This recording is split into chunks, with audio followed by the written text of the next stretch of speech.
Lukka fortelja ut.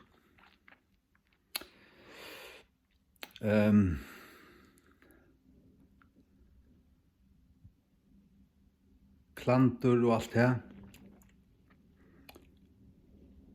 Det altså du vorst, grunnleggjande, kjøtsins verk. Det øyder King James Bibelene, debate, 13 år du vorst, sunderlinde og tvoidrotter og alt det. Det ikke det at du ankertunna tar du vorst at du har rett, og her rukkar ikke rett, du sagt her pura gale her, du røyst jo opp, vi er godligere fasthøyd og øye på en måte, og sier noen ting, og hatt det trångt til å sies, og det er av gode, det som du sier, det er noe annet.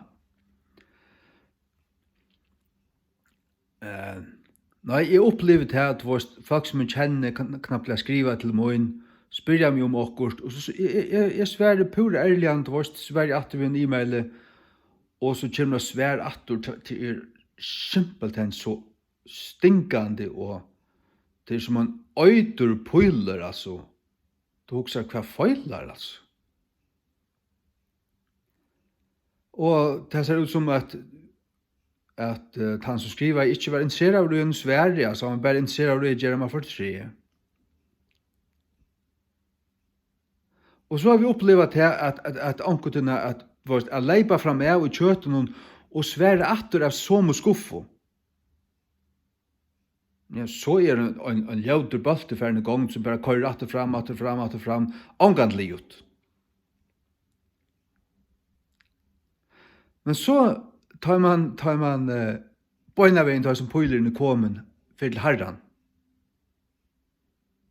Hjelp meg Jesus et land vårt. Gjev det til han og i andan. Hygger opp etter. Så det akkurat som, da jeg følte, da telteposten kom, da brente jo inn med hva skal jeg nå si at du møter. Han skal bare få det, han skal bare våge hva feiler han og alt for å køyre det, vet du. Men, jeg skal brente i brinkene, ordentlig øyet, men nå måtte jeg gjøre meg grått. Hva er det? Hette kjøttet, hette Satan og en vøyge brauer, som ikke gonger andan som du varst.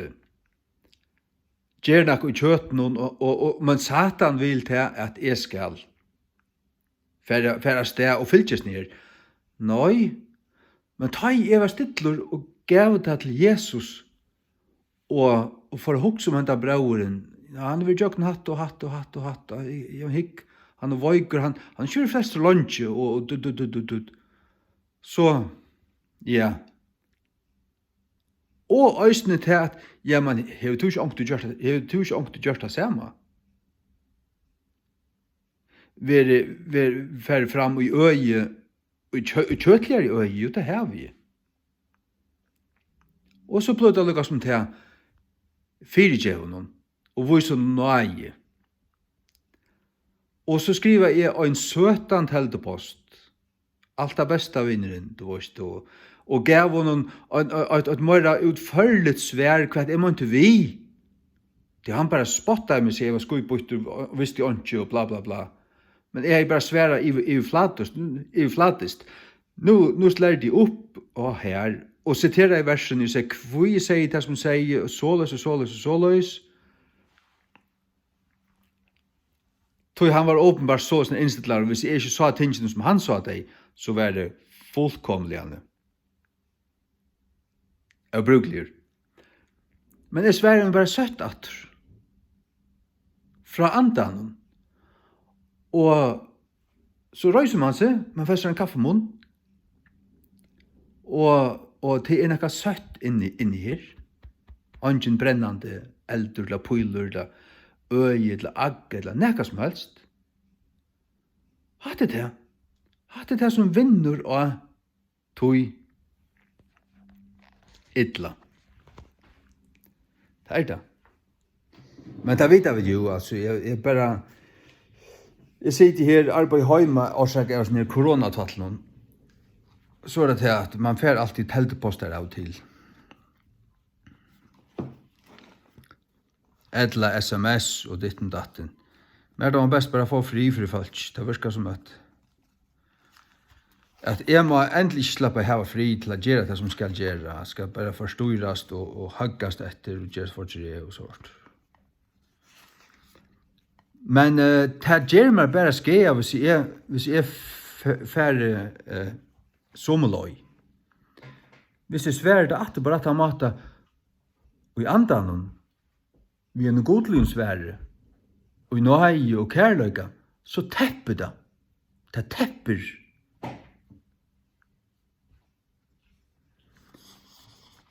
Det som det stender i ikke Rom 12 om eldgløver og høtten, høtte.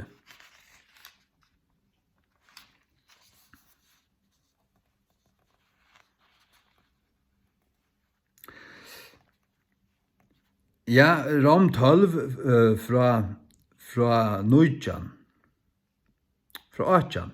Om det være møveligt, så mykje som ui tikkun liggur, live frisamlian vi ætlun mannen.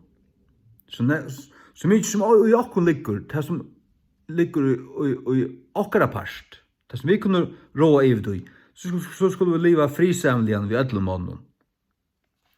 Hava fri vi ætla menn. Karliga elskavo, hevne ikkje tikkun sjálvar, men heldur djeve vrøyene rum, det vil si Guds vrøy, letta vera Guds dømur, ta han kjemur, han dømer inn i samviskuna. Til jeg skriva stendur, hemden moin, jeg vil endur gjalda, sier Herren, lat han takka seg av døy. Så sier han videre, tess vegna, om tun futjende hungre, fø han, om han tiste, djev hon drekka. Du varst, tun futjende, så han hungrar, djev hon brei, djev hon etta. Og han futjendalige sinnare møtt her, hvor sånn bra nøy og gasko. Det tepper. Ta du gjerst her, og av sånn hun gjerst her, så føler hin det, og det dør bare. Det stender oss om det i åretøkken at det var et søtt år, det bryter. Det bryter støyen, det bryter, det spottar na tida. Et mjukt svær, det var et emt blett attersvær. Tui at oi såløys at gjerra, skal du håpa kål av elde og høver hans. Håpa kål av elde og høver hans. Det vil si at han fortjendalige sinnar mot her, han vil hava, du føler, det er det som jeg sier, jeg føler sånn øylevet, det er for jeg brenner i meg, misse frien, hvis jeg lette det komme, men det her og at hvis man er sånn og i andan, for i andan, og ganger i andan, og sværer atter vi andans frukten, så føler man til at det beid ikke av. Men hei er svær atter på sånn skuff, og så er det kommet atter, dutt, og så er det brent, og du varst, og det er legger helt rævlig enn jeg. Det er øyelig, ja. Viktig. Du er således at gjerra skal til håpa kål av elde og høver hans. Vi er ikke vunnen iver av ytlun, men vinn iver ytlun vi gauun. Ja, vinn iver ytlun vi gauun. Vi er ikke vunnen iver av ytlun. Hatta har vi et ødel bruk for. Vi har ødel og kjøtt, vi okkon, og vi har ødel vi frelst. Så kunne vi velge å genge andan, og vi kunne det. Men Satan og kjøttet har vi lump okkon. Til her og vi skulle være vetjen, og så ikke det var en av veien, og kjenne det atter. Men ta vi til å være i kjøkkenen til vi da brått okkon sunter, et færre skramblande og dotten, og hava gjør feiler av snøkken her. Minst så til da lærte jeg å kjenne det, ikke nå er hatt det, og takk avstand, bakka, tid og hoksa de og fær i andan, vær kregvade, fær og ta kappan og kreggat innanfor kappan, og let Guds anda kom og djeva der såløs. Ta det først av bia, så høyre du imens ting, ta gjer jeg hos ser. Høyre og void hatt det til. Eller at du føler det bare, vorsta inne, men det kommer fra andan, han minner du at det. Hatt det til, prøv hatt det. Så det Galaterbrevet 5.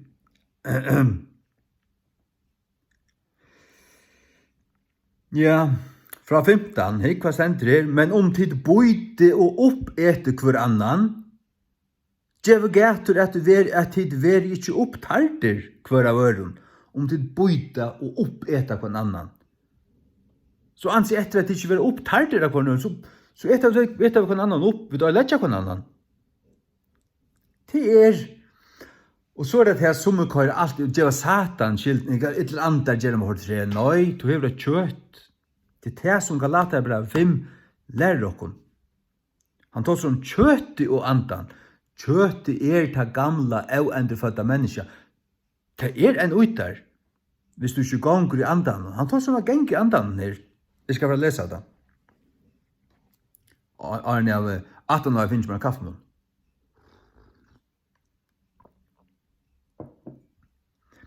Hetta sier jeg ta, genge i andanon, og til skulle ikke fullføre gynd kjøtsens. Hun skal ikke fullføres.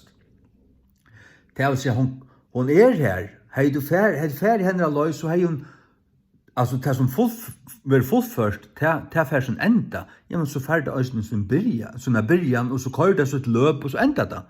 Ja, det hvis du løyver det fram ett, men du kan velge det fra til høyt, men det må komme høyt inn til hjertet. Til inn i hjertet du veler, men hatta vil ikke. Hatta vil jeg ikke. Og grunnleggende at du elskar mennesker.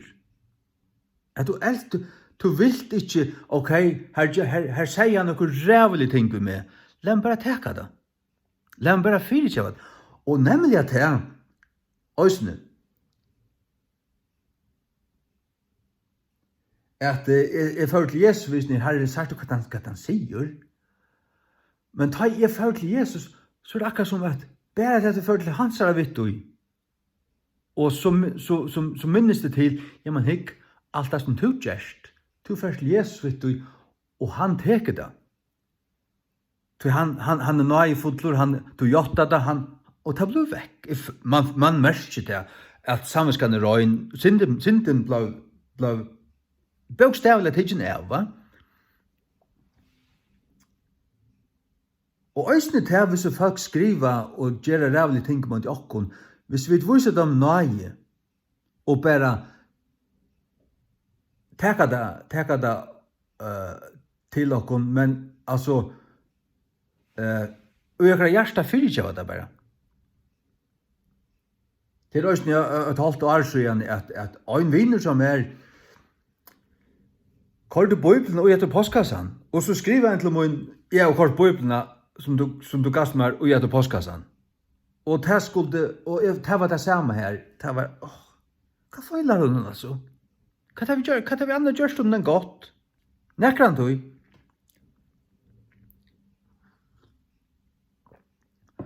Og så sværer jeg bare atter. Jeg minnes en gamla mann som som gav meg å svære som jeg glemmer omgang tog. Han sier,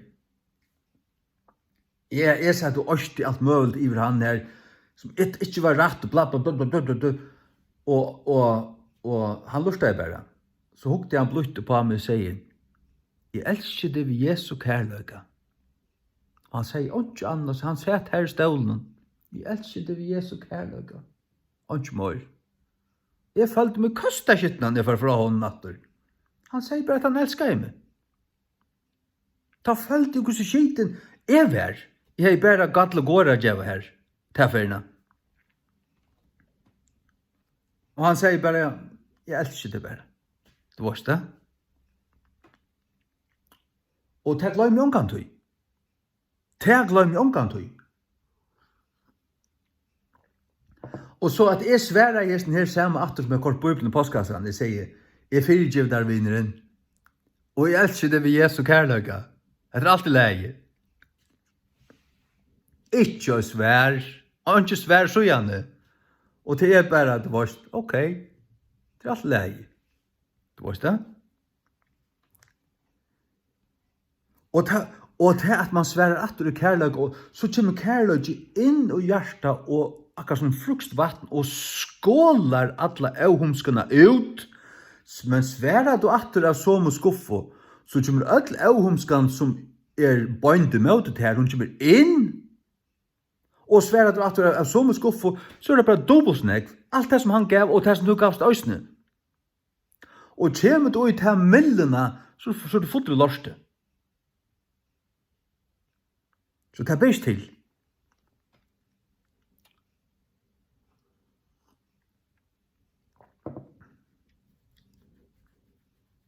Ja. Genju i andanon, og det skulle ikke fullføre gjernd kjøtsins. Det kjøttet gjernast møte andanon, og anden møte kjøtenon, og hesi anstødd kvart fyrir hinon, så at de kunne ikke gjøre til tingene som de vil do. Det anstødd, det møtpålar. Jeg vil anstøv, det være i øvta parster. Men om tid være løyder av andanon, det ikke under lovene. Tøy, vi løyder av andanon, så fullfører vi lovene. Så lever vi lovene ut, utan også om det. Tøy at kærløysen oppfylling lovaren her. Ja. Nå, kjøtsins verk og eisund, hver hese, hårdavmur, siløysi, aurønska, kjentska, avgodaderskan, heksakunstur, hætur, sundurlinde, kapstrøy, vrøye, klantur, tvoidrotter, sagt du alt det her lydstad her. Hætur, sundurlinde, kapstrøy, vrøye, klantur, tvoidrotter og renklærer. Øvundanir, myrer, fyllskaper, avlataskaper og tøylukt.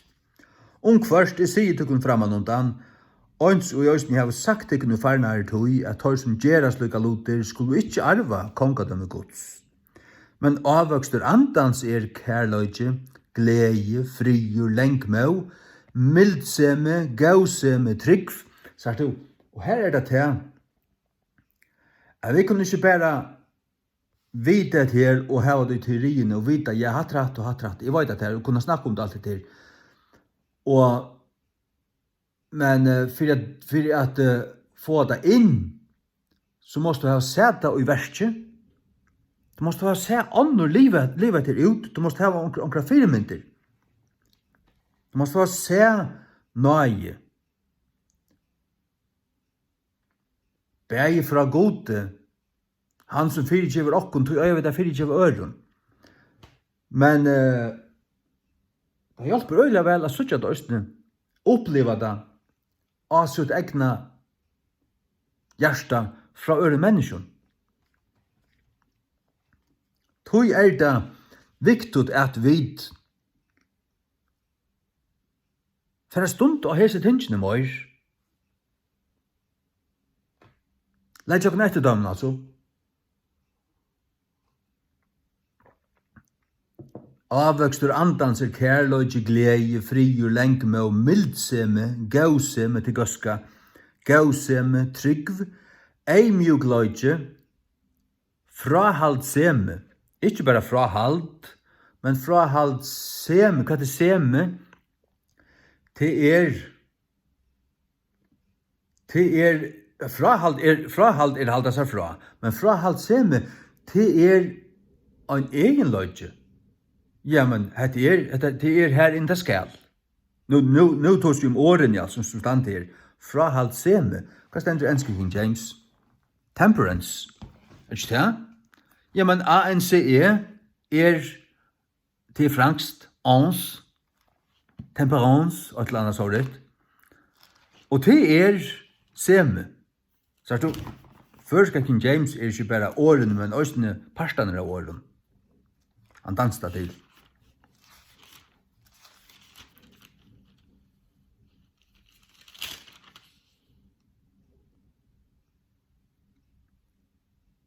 Temperance, ja,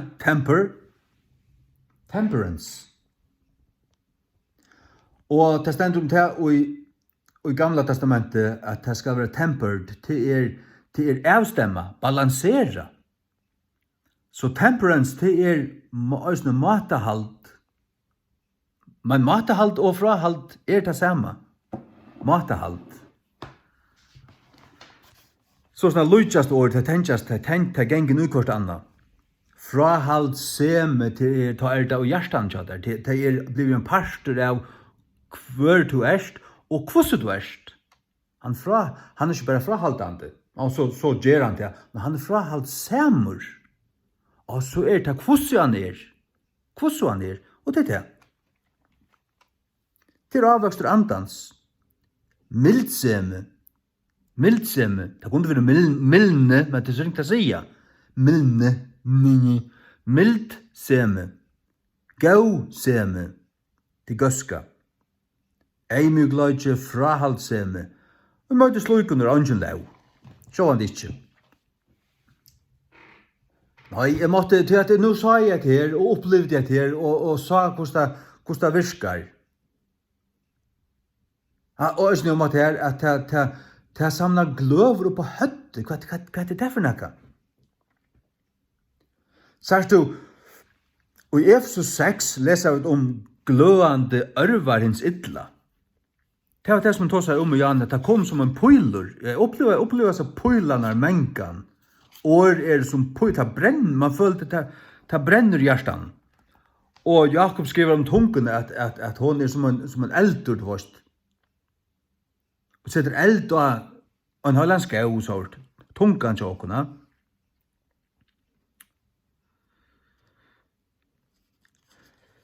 Efesus 6, 16, framom alt, trekkande troar skjølduren, hver vi tid skulle være føre for jeg sløtja allar hinnar eldslige ørvar hins ytla. Eldslitt. Fiery. Eldslitt. Det vil si, ja, og noe som fiery og eldslitt, så hever det at han egenløygan. Du heter andalitt. Du det årene på enda måten. Det var brennande, ja, så brente det. Det naturligt. King James-bibelen lengt om for alt alexandriska skrelle tjatkon. Ja. Hver vi tid skulle være fører fire. Vi troar kjöldren hon at ta i mennir i krutje så det reknar knappt vi arvun, ja, så tekka det kjöldren, så var alle arvaner i kjöldren, så rakte ønsken arvetøyr.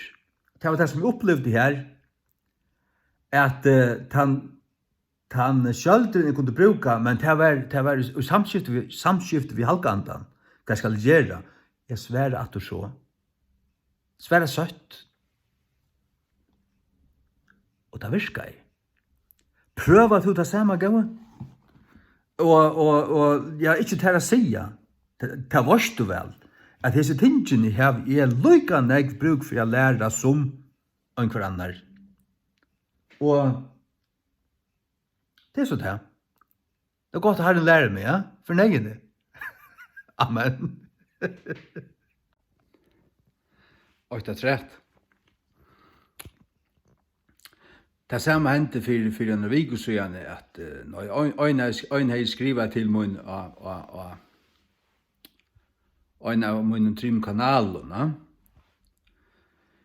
Ikke vimersing, men jeg vet ikke hvordan det var kommet inn. Det var kommet inn tjokken Google og et eller annet. Det er li her flere måneder, men det var også noe rævligt og kallet meg, det var altså en engsttalende. Han sett et video, jeg vet ikke hvordan han finnes det tøtt, kanskje Google Translate og et eller annet, at han visste at jeg var King James only, men hvordan jeg ikke kunne være, hvordan jeg ikke kunne tryggva Åsas. Altså, det var, og til at jeg ikke tror i Åsas, det har vi sett fra flere baptistene, at hvis du ikke tror til Åsas, så halte det til at du er ikke frelstur. Hvis du halte til at det var til å missa frelsene, så halda der til, så du ikke frelstur. Og han skriver i fitt pettet, og det er for å brenne i meg, og jeg visste jeg kunne svære så, og jeg sett ta og arbeide på Bibelen, og det er for å køyre i meg. Ja, hva hvis du skriver en meter eller tvær? Det kom du godt. Men det er ikke for timer, altså. Og til eksempel den som strever, hva er det han så skriver atter? Du har skrivet det i nok så kvast, og sikkert i øyene og sånt. Ja, så han skriver atter, og vi sutja slett ikke, og det er angant veldig gjort. Vi har bare skratt hva annan såntur. Og det er ikke framlagt, jeg ser det så ofte i trantene. Det er øyelig ofte, egentlig hvis man er ærlig og hikker på tingene, man hikker på en teltepost eller en vimerking eller et eller annet, og nyestående er til løses ikke, hatt det løses ikke å gjøre nækka vi. Men det er for å køyre, tog jeg at det kommer med der, og det brenner ut vårt, som en pøyler, som en eldslig ørvor, som vi løser igjen i Efesus 6. Men jeg får også ta i bøn, og du vet, vend i anledningen opp til Herren. Og det som jeg fikk i andan og hjertet fra andan, det var bare til, at det skal du bare lette færre. Du sværer til ikke atter på det her, så sværer han heldig ikke atter til tøyen. Du varstast tingen her, du gjør 4 video om det her, du kjenner at det er ut og inn, jeg husker om det her om 2 år. 2005 og 2006, husker jeg konstant om det her, Åsas tvattlige arbeid. Det er lengst siden jeg kom forbi det her. Altså, jeg var ikke flott meg i striken. Altså, jeg hukte på at jeg husker om at det er tverrfyrtjøkken, atter fram, og fikk at det på plass. Og ja. Og nystående er altså til at, ja, men, øyne hver har rett til å huske og mene det som man vil. Og det har vi øyne. Og i Sverige så bare slett ikke atter. Og at det brent, det kalt jo i meg en 2 dager, det var 4 ganger til, ja, kunne svære så og så. Men da jeg har givet det til Herren og finnes svære opp, ok, jeg lette det færre. Så kom frigjør. Så kom frigjør. Men først til at hvis jeg er ferdig opp med utresten her. Så har jeg kunnet kost. Det har kunnet kost inntil nå, og omkant vil jeg gjort. Og bare brent. Og det biter hver annan og oppeter hver annan. Og det blir opptarter av hver nøren. Det er somme ting. Hvis man ikke kan sitte rævlige i av hver nøren, og silja og tåsa, virlige og det her. Hvis det ikke er retta stev, så løs det seg slett ikke å gjøre seg i halvvita iver høver. Og til somme ting man føler at det begynner ordentlig affære av spåren. Nå for bilen altså av venen. Her blir det helt bultrot og skrampelot. Nå kan jeg det av vensje. Nei. Jeg har flere for den falta. Trekk det nå. Takka for det og røys det og si til at du takkar for det. Og så først det. Ja. Og så heldur planta seg her som frigjør er, og ikke leta næka komme inn som forpestar til. Nei, her vil jeg ikke være, det har vi oppleva. Jeg gikk i møgnøten, og i møgnøten her, som det er bare klandre og strøy opp, og en ræmur røykur av öllum træmannskapet. Det vil jeg ikke hava. Så lykka flatt jeg genga. Så lykka flatt slett jeg genga tekstene. Bare være vi hus. Nå, vi skulle lære opp noe der. Jeg svære rett. Og ja. Men som vi börjar ved å si, det er mest ikke til at det ikke anker de er på plass å si dutt. Å si sannløygan. Men så er det også til at det skal høyrast og være tidlig mot det. Det er det kanskje øyne for ut av 100. Det mennesker er stolt og hør, men det ser man ångt i henda. Men så skal man få høve til å grundgjeva vel og et her, du varst. Det kan ikke bare være tøyt år, det må være Guds år. Det må være Guds myndløg som stendur. Det er hånda vi drar om, det er hånda vi tjener. Amen. Et annet ting, men jeg kan ikke huske her, kjem til mun. Det er at til ångan tog, så er det tvoi drotter og her stender kappstrui og tvoi drotter. Kappstrui, det er at det er strui om at, og det er kapping om å være best og fremst og alt det, du varst det. Og det er kjøttet som vil det. Og det er et kjøtsens verk, kappstrui. Det er det som er at det her, at her var vi mennesker gjøre og at skifte år og til det kan noen kan det være, og man kan det være til at kappast vi kan annan, du varst fekta kan annan til bare for at vinna, så to vanst. Så øyla, ta vi se øyla nekv av i samtalen vi folk, det her at ta djeva der ikke høvet til å tossa. Egentlig ganger det ikke ut på at tippa er stand her og tossa og hitje på ting sækliga og for å søtja sannløygan og rævliga og være lærd av andan stillesliga og hjertan og at her, ja, det varst. Nei, det er til man vil konfrontere med akkurat, og så vil man ikke hørt det en gang. Altså, man får ikke høve til å tåse. Og det skal bare enda vi tog, og det skulle skiljast vi tog at hans er år stod sørst, altså. Det var det jeg gikk ut på. Og hatt det alltid er veksande i okkara tog. At det ganger bare ut på å hevda seg. Og hvis det ser ut som jeg vann, og jeg fikk tept til så at jeg gjør det til ørskimleien, så visste jeg ikke svære akkurat heseferina. Så er jeg klokere enn til, og jeg har rett, og ditten datten. Men det er ikke visst. Det er ikke visst.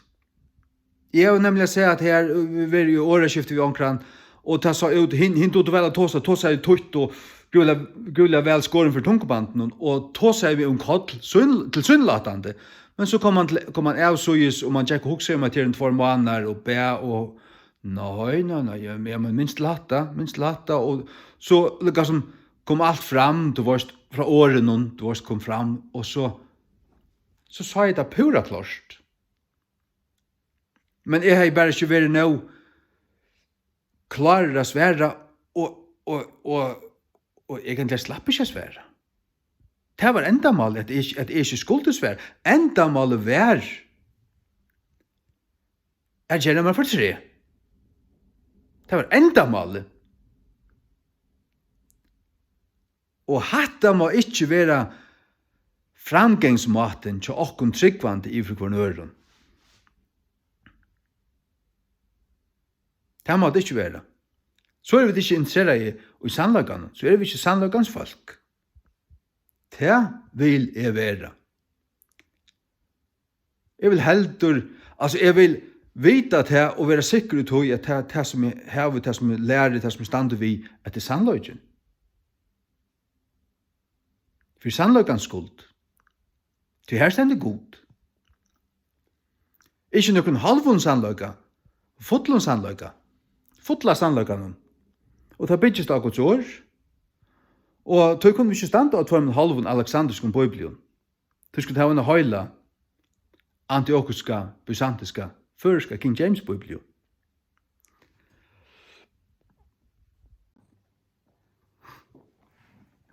Men tar man snakker om det her at vend hin kjolkan til og være størlaten og fyrtjevande nøysamur og alt det. Så hvis du gjør bare alt til det og ikke annet til, så får du også skøyver. Alle ting som til skulle avbalanserast ved en ting. Alle ting som til ikke stender ensamalt. Hvis du sarster på neka ting og i verden bare som ensamalt og heter bare til, så kan du si alt rett om det. Men hvis det eneste at du sarst, så først du skøyver. Hette her, men i mån til at verja sannløygan, så hvis det sannløygan blir avloppen, og til en spørning om sannløygan, så det ikke, så trumfar gauhøyd og størlotten ikke til at verja sannløygan. Men det til når det på plass at tekka den kampen opp, og når det mer på plass at bare vårs kvært hatt han nyttar ikke. Det til at gjøre mån middelen til. Det anko tog det på sin plass. Det sørst jo Jesu løyve daglige. Han ble konfronteret over, men han sverre i vuslige. Men han var ikke feigur og stod ikke ved krossa av bøynen og visst kjørtlig. Han hei og svær. Og det var bøynrætje. Han talar i bøynrætje. Og det enda vi også at han flångte alt det patje av, farisera patje, i Matteus 23. Og dømte der. Nei, i mån til at det kommer bøynløys til å være trunna, tatt du til en grønse og til å finne rette balansen her. Nå hetta høtt, og du husker om avgåen til fjeldene, ikke bare nå, men i kommande tøyen. Og du her nå, du oppe i det, oppe av døven altså, du livande. Og oppe, altså kommer du opp på sånn, ikke annet. Og nå må dette gjerast. Og så legger du fra landet, og så verger du etter her. Og du gjør det ordentlig. Og det primus motorer og tog et vittløya, så kallar du tar vi navnet. Og det der herdager lærere av falslærere, så kallar du der falslærere. Åten av blunka vi, hvis det det. Og sier du sannløkken, ja, så hever du rett. Og så stender du av godt sujo.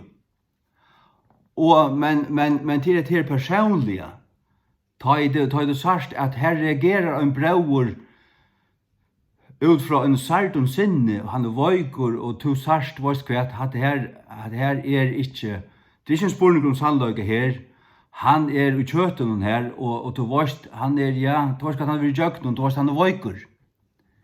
Så først du ikke opp av fektast vi han, to lett til færre. Ta vil du rundt håndaver og støvlaten. Kjenner ut?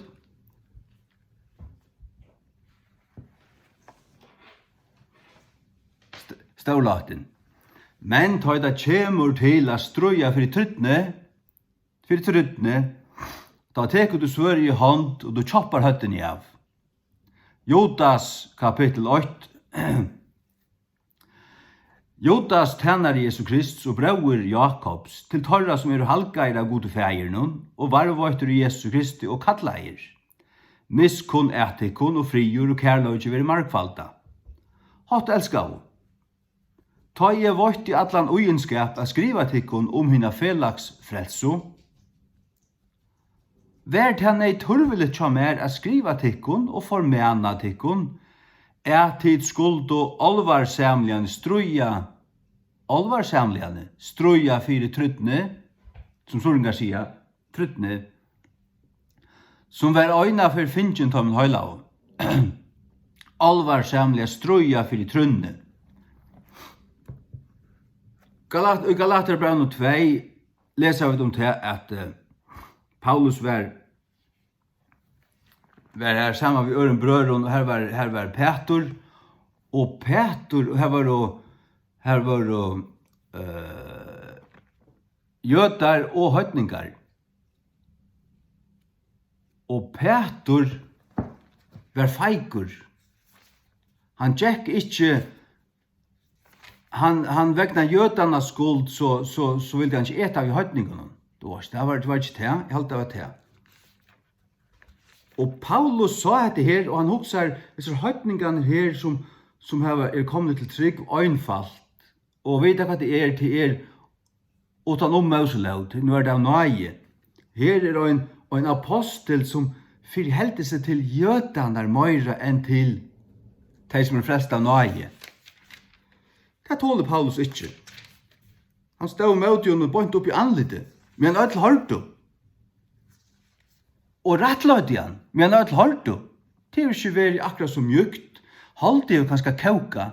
Hjertet av Peter er jo pumpa, han blir reier om øyrene, nå blir han setter på plass. Jeg var nere Paulus som ikke fylltes i okkom, men som Jesus har frelst, at han har sånne himmelsfer, gjørsel en apostel, og han blir rettløyder av honom, og han ser feikhøyt og vinklar skapur vir autogaur. Han ser lauter, han ser lataskapur. Galaterbrev 2.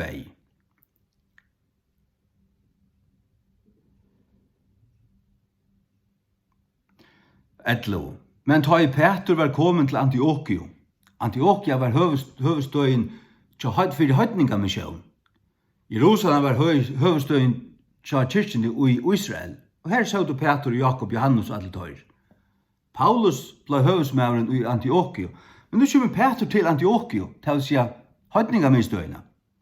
Motstå er honom oppe i anlitet. Jeg tror at han var at være lastaur. Han var at lasta. Han var til å være lastaur. Til at åren da kom og avviser fra Jakob, at han vid høytningene. Åren da kom og avviser fra Jakob til for anker jøte. At han vid høytningene, du varst. Men ta i torver og kommer, hei han seg undan og skilte seg fra tøymen. Hvarjon? Høytningakristne. Øttande tar som var av omskjøringene, det åtte han ikke gjøre. Han åtte ikke, så det hadde vært en halvtlig manna øtte, som han tidsi Petur. Det fann Paulus ikke ui. Det sa Paulus. Og hinner jøtaner kava lautust. Ta kava lautust. Ja, men hever du kava lete, så blir det til å kava latast. Sjalt med at stendur språtan til nekkar føreskar i årabøk, at han må være til. Og ikke være til, ja, så det til nu. Det til her, kava lautust, stendur her, og til skilda. Lukaløys vi honom, så mykje at Barnabas òsne var drina stav i torra kava lautum. Barnabas, til han hukte på Peter som mektig apostelen. Han gjør det så, og så får sjalt Barnabas og en gautrykven unge maur å fylja Peter. Og Paulus sa at her, dette er ikke rett. Til han hugsa om seg her i Antiochia, som han prætika fyrir, som var blivit frelst. Ja, nå er vi trygg, og til veveren fyrir bæg jødan og fyrir høytningen. Men jøden var stoltur av sin arve og sin lauarhaldi og alt det. Omskjeringen og alt det. Så Paulus stod hun møte opp i anlidet. Det er ikke vært noe gau til, du varst. Ta det stendur opp og i anlidet, så det, så det på tammatan. Men alt hørt, så det fire et, men alt hørt, så har han sagt det, ikke bare tesken i øyre til Peter. Men alt hørt, så alt hørt, til Peter, det ikke rett. Og så har han sagt det, så alt hørt, og så at alt sinnen i alt blir vasket i. Sjalt Barnabas og alt det her vasket i, hadde dundran fortjert, hadde lauter, hadde kavalata rui, kavalauter. Og hver hetta fortjert av Paulus, iver høver og all døyles ikkje, at det var dundrando ratt. Og hva var det heter til å borsløyge, eller boksvett av Satan, iver høver ikkje, at det var gode, at det var først og fremst til å verja sannløygan, og til å verja tei voikastu,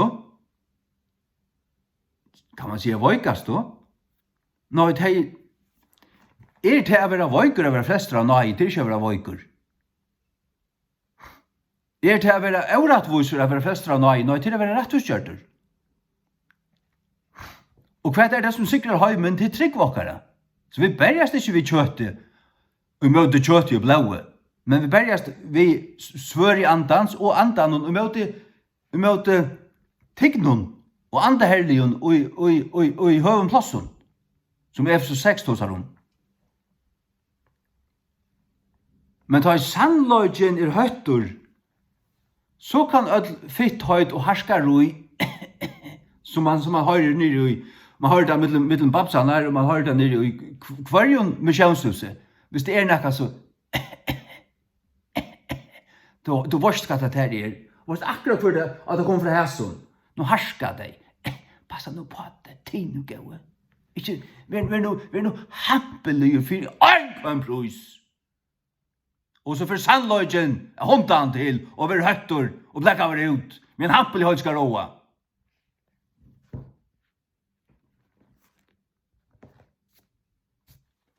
Ta vad hva det stand vi. Ta stand vi sannløygan. Du kunne øya til hampelig, du kunne eta hana.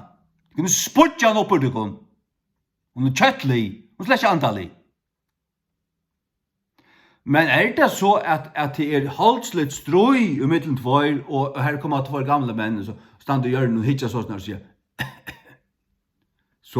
og tar det var rett, og du varsta, ja, så det det. Men det strøy om fastlære og retta lære, og skulle du halda deg av munn, og skammast deg av, hva du kunne nå. Skoit jeg hos gamle dere, kunne du være 50 år, jeg ångar respekt for det kun. Jeg ångar respekt for noen kjøte, jeg har bæra respekt for det, sannløyga noen.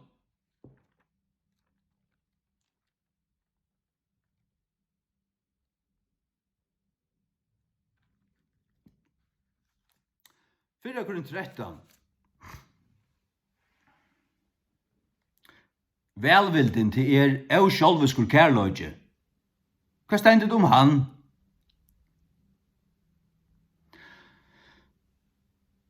Det stendur vers 6, 4 Korint 13, 6. Fegnast ikkje i misgjer, men fegnast ui sannløyganon. Sannur kærløyge, han fegnast ui sannløyganon. Han finst her som... Det sannur kærløyge, det ikke kavalauter. Blir det kavalauter, så det falskt, så det ikke kærløyge. Kærløyge og sannløyge tvillingar, det henger saman. Kærløyge gøymest inn i uisannløyga. Han fegnast uisannløyga. Han fer ikke ut i lignvittar, gav. Han det lign og falsklære og kavalauter, og öll så fitt og så rævliga sålasnar, så det ikke kærløyge og helst ikke sannløyge. Det sannur kærløyge, så finnes han uisannløyga. Du her bor kærløygen. Han bor uisannløyga. Han fegnast ui sannløygan. Jeg så det her han ja, det sier seg sjalt. Heile anden øyder sannløygans ande, og man sier møtpauler vil ta som vittlunar ande. Vittla til falslæra. Her fegnast det ikke heile anden. Så hadde det som jeg ville skøyte på i morgen, for jeg arbeida. Amen.